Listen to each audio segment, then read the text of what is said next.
محدثاتها وكل محدثة بدعة وكل بدعة ضلالة وكل ضلالة في النار. اللهم صل على محمد وعلى آل محمد كما صليت على إبراهيم وعلى آل إبراهيم إنك حميد مجيد.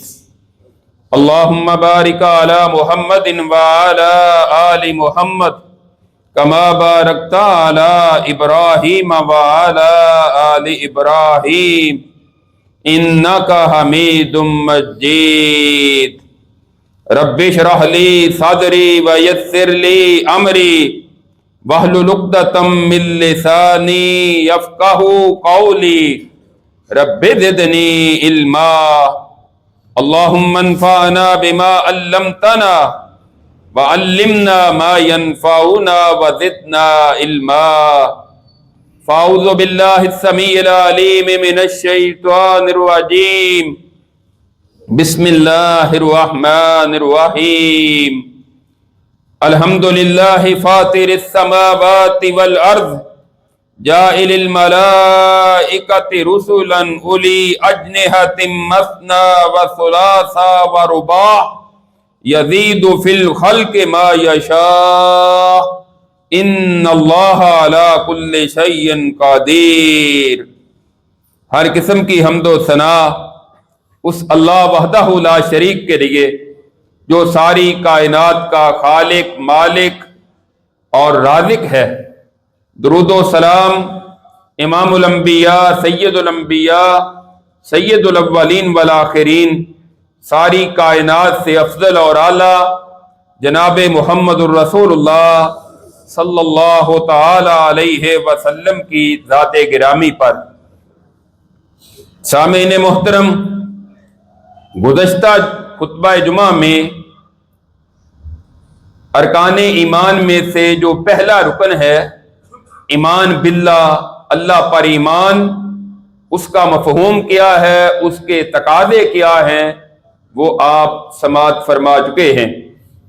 آج کے خطبہ جمعہ میں ارکان ایمان میں سے دوسرا رکن ایمان بالملائکہ یعنی فرشتوں پر ایمان کا مفہوم، مطلب اور فرشتوں کے فرائض، ان کی ذمہ داریاں، فرشتوں کی صفات کے متعلق انشاءاللہ گفتگو ہوگی.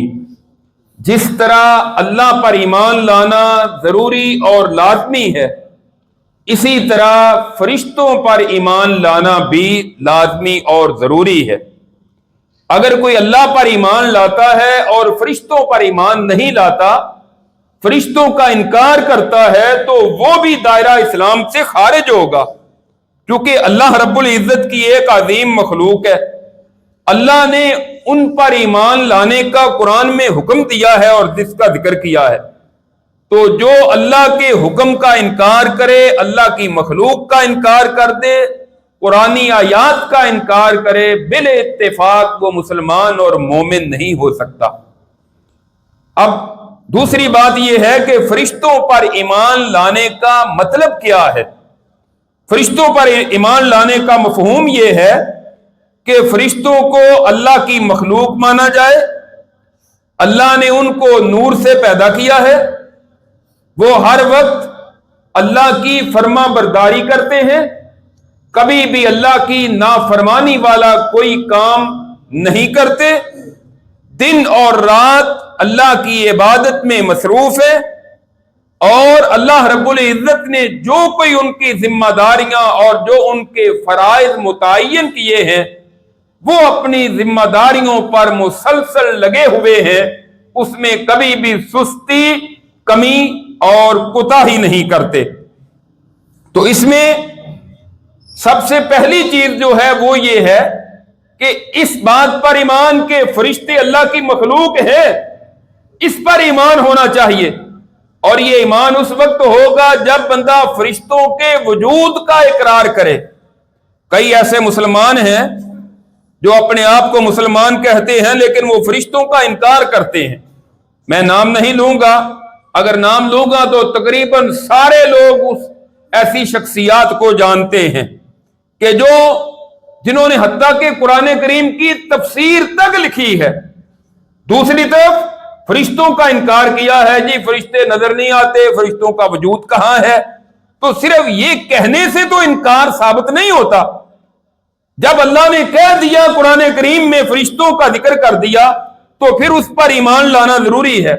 سورہ فاطر کی 22ویں پارے سے پہلی آیت مبارکہ جو میں نے پڑھی ہے، اس میں اللہ رب العزت فرماتے ہیں الحمدللہ فاطر السماوات والارض، تمام تعریفیں اس اللہ کے لیے ہیں جس نے ابتداءً زمین و آسمان کو پیدا کیا ہے، جس کا پہلے سے کوئی نمونہ موجود نہیں تھا۔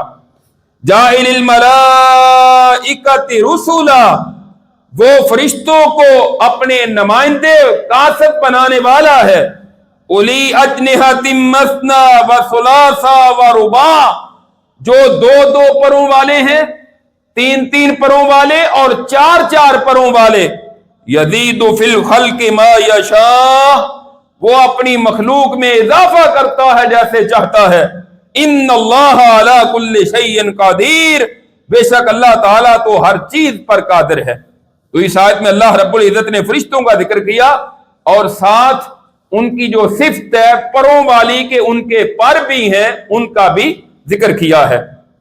نبی کریم صلی اللہ علیہ وسلم کے صحابی حضرت عبداللہ بن مسعود رضی اللہ تعالیٰ عنہ بیان کرتے ہیں رآ رسول اللہ صلی اللہ علیہ وسلم جبریل فی صورتہ ولہ 600 جناح وکل جناح منہا قد سد الافق، کہ نبی کریم صلی اللہ علیہ وسلم نے جبریل علیہ السلام کو 2 دفعہ ان کی اصلی شکل میں دیکھا ہے۔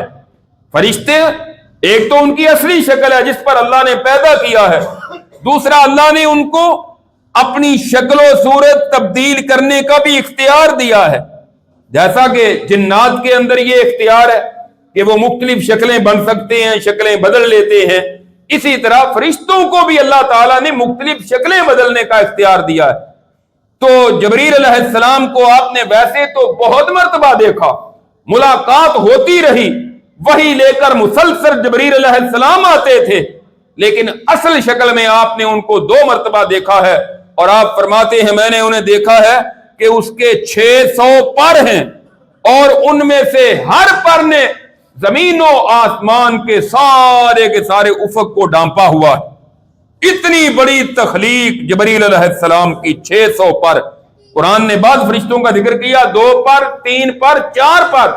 جبریل علیہ السلام جو ان کے سردار ہیں ان کے 600 پر۔ اور اسی طرح جب وہ انسانی شکل میں آتے تھے، اور جبریل علیہ السلام اکثر جب وحی لے کر آتے تو نبی علیہ السلام کے ایک صحابی تھے حضرت دہیہ کلبی،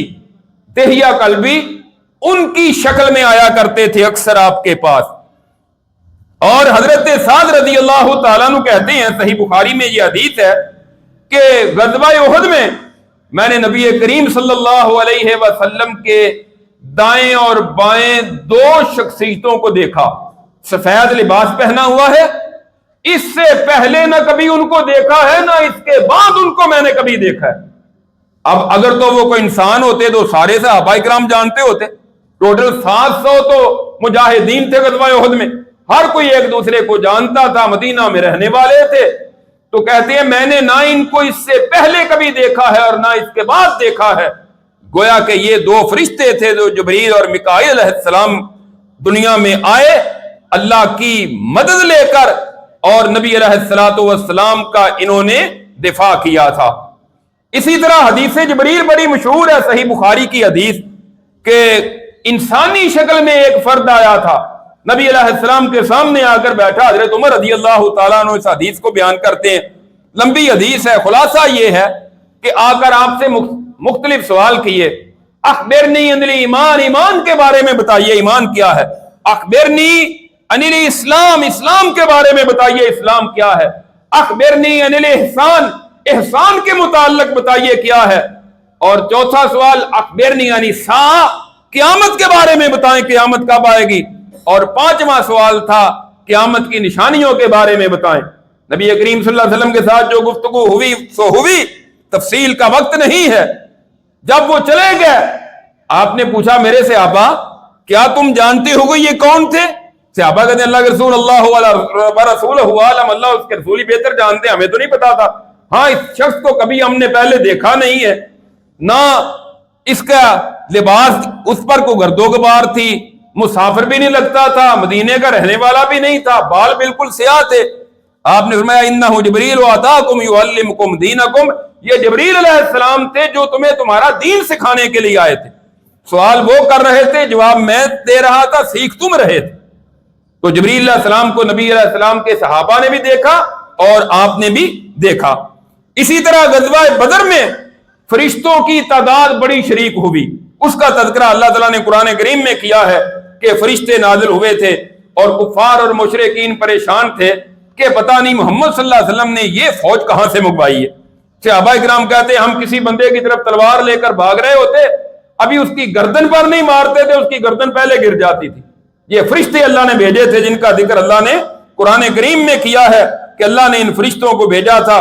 بلا ان تصبروا وتتقوا ويأتوكم من فورهم هذا يمددكم ربكم بخمسة آلاف من الملائكة مسومين۔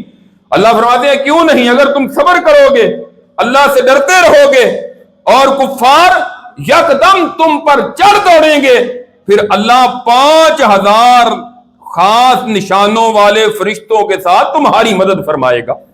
اور فرشتے غزوہ بدر میں آئے۔ یہ قرآن کریم کی آیات اور احادیث فرشتوں کے وجود پر دلالت کرتی ہیں کہ فرشتوں کا وجود ہے اور وہ اللہ کی ایک عظیم مخلوق ہے۔ اس کے بعد دوسری چیز جو اہم ہے وہ یہ ہے کہ اللہ نے جس طرح فرشتوں کی صفات بیان کی ہیں اسی طرح ان پر ایمان لایا جائے، فرشتوں پر اپنی طرف سے افراط و تفریط کا شکار نہ ہوا جائے کہ ان کی شان عظمت میں کمی کرنا یا ان کو بڑھا دینا۔ جس طرح عیسائیوں نے اضافہ کیا، انہوں نے کہا اللہ رب العزت عیسیٰ علیہ السلام اور جبریل علیہ السلام تینوں مل کر ایک اللہ بنتا ہے، نعوذ باللہ۔ اور انہوں نے یہ کہا کہ اللہ رب العزت نے ان کو اپنے بیٹے بنایا ہے یا اللہ نے بیٹیاں بنایا ہے فرشتوں کو۔ وَقَالُوا اتَّخَذَ الرَّحْمَنُ وَلَدًا سُبْحَانَهُ بَلْ عِبَادٌ مُكْرَمُونَ۔ انہوں نے کہا رحمان نے اولاد بنائی ہے، وہ پاک ہے، بلکہ وہ تو اس کے بندے ہیں جو بڑے ہی عزت والے۔ تو اللہ رب العزت نے فرشتوں کو اپنی مخلوق بنایا ہے، ان کے متعلق اس طرح کی افراط و تفریط کا شکار نہیں ہونا چاہیے۔ اسی طرح اللہ رب العزت فرماتے ہیں لا یعصون اللہ ما امرہم ویفعلون ما یؤمرون۔ اللہ رب العزت جو ان کو حکم دیتے ہیں وہ اس میں کمی بیشی نہیں کرتے اور وہ صرف اور صرف وہی کرتے ہیں جس کو ان کا حکم دیا جاتا ہے، یعنی اللہ کی نافرمانی بھی نہیں کرتے، صرف وہی کام کرتے ہیں جس کا اللہ رب العزت نے ان کو حکم دیا ہے۔ فرشتوں کی پیدائش کے متعلق حدیث میں صحیح مسلم میں حدیث ہے، سیدہ عائشہ رضی اللہ تعالی عنہا بیان کرتی ہیں رسول اللہ صلی اللہ علیہ وسلم نے ارشاد فرمایا خلقت الملائکۃ من نور، فرشتوں کو نور سے پیدا کیا گیا، اللہ کی ذات میں سے نہیں، فرشتوں کو الگ نور سے پیدا کیا گیا ہے۔ وَخُلِقَ الْجَانُّ مِن مَارِجٍ مِّن نَارٍ، اور جنات کو بھڑکتے ہوئے آگ کے شعلوں سے پیدا کیا گیا ہے۔ وَخُلِقَ آدَمُ مِمَّا وُصِفَ لَكُمْ، اور آدم علیہ السلام کو پیدا کیا گیا ہے جو تمہارے لیے بیان کر دیا گیا ہے، یعنی مٹی سے۔ تو یہ الگ الگ تینوں مخلوقات ہیں، تینوں ایک نہیں ہو سکتی۔ جس طرح بعض لوگ کہتے ہیں نبی کریم صلی اللہ علیہ وسلم کے متعلق کہ آپ نوری ہیں، اور آپ کیسے نوری ہیں؟ آپ نور سے پیدا نہیں ہوئے، نہ آپ آگ سے پیدا ہوئے، آپ آدم علیہ السلام کی اولاد ہیں۔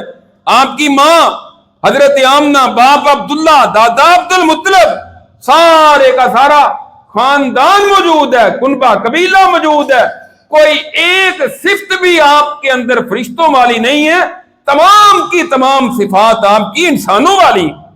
ہاں یہ بات الگ ہے کہ آپ پوری کائنات کی انسانیت سے افضل اور اعلیٰ ہے۔ اللہ رب العزت نے آپ کو وہ مقام اور مرتبہ عطا کیا ہے جو کسی اور کو عطا نہیں کیا، لیکن آپ کی جنس کو تبدیل کر دینا یہ میرا خیال ہے لا علمی اور جہالت کے سوا کچھ نہیں ہے۔ تو فرشتوں کو اللہ رب العزت نے نور سے پیدا کیا ہے۔ فرشتوں کی تعداد کتنی ہے؟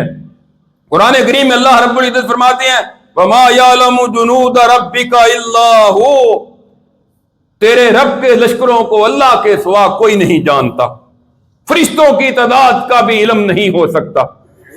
اس کے مختلف چند ایک دلائل میں ذکر کرتا ہوں، ان میں سے ایک تو یہ ہے کہ حضرت ابو ذر رضی اللہ تعالیٰ عنہ کہتے ہیں، جامع ترمذی میں روایت ہے، حضرت ابو ذر رضی اللہ تعالیٰ عنہ بیان کرتے ہیں، نبی کریم صلی اللہ علیہ وسلم نے فرمایا جو میں دیکھتا ہوں وہ تم نہیں دیکھتے، جو میں سنتا ہوں وہ تم نہیں سنتے۔ آسمان چرچرا رہا ہے اور اس کا حق ہے کہ وہ چرچرائے۔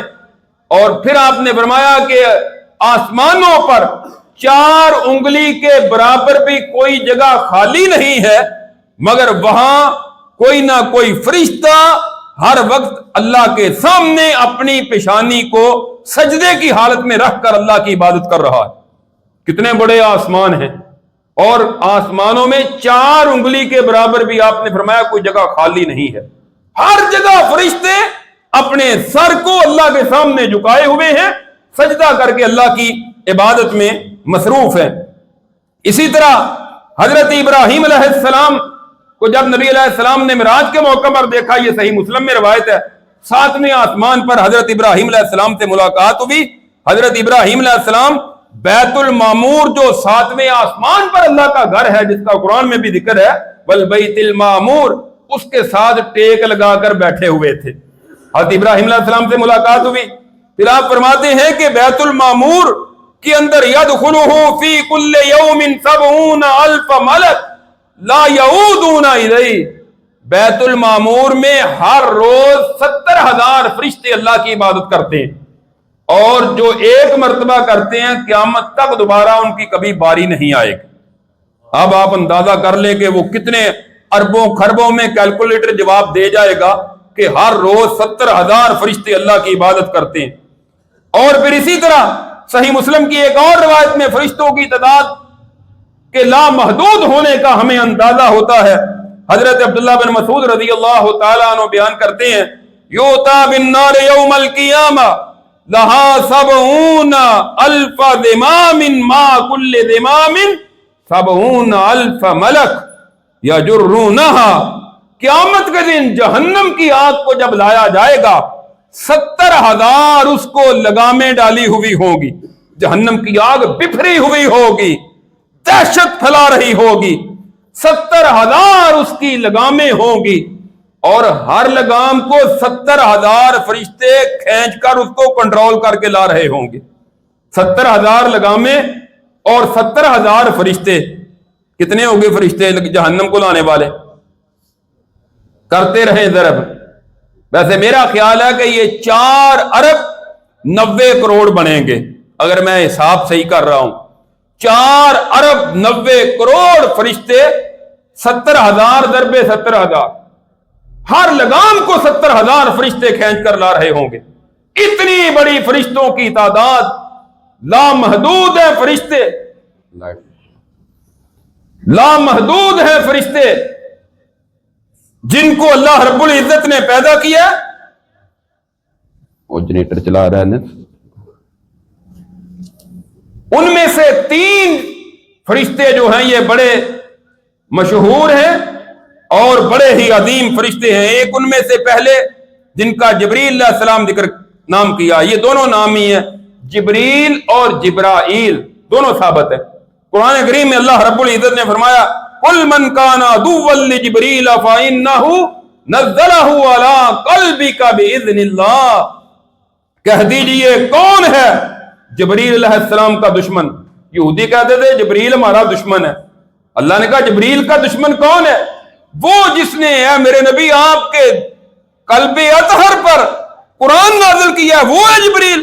جو جبریل کا دشمن ہے وہ اللہ کا بھی دشمن ہے، اس کا اللہ کے ساتھ بھی کوئی تعلق نہیں ہے۔ یہ اپنی جہالت میں پھر رہے ہیں، کہتے ہیں جبریل ہمارا دشمن ہے، ہم پر عذاب لے کر آتا ہے جبریل علیہ السلام۔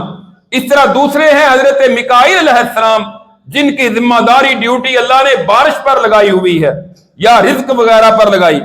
اور تیسرے ہیں حضرت اسرافیل، کہ جن کو اللہ رب العزت نے ذمہ داری سونپی ہے، ان کے سامنے سور ہے جو پھونکیں گے، اور بالکل تیار کھڑے ہیں، ادھر سے اللہ کا حکم آئے گا، اس سور میں پھونکیں گے، پوری روئے زمین پر قیامت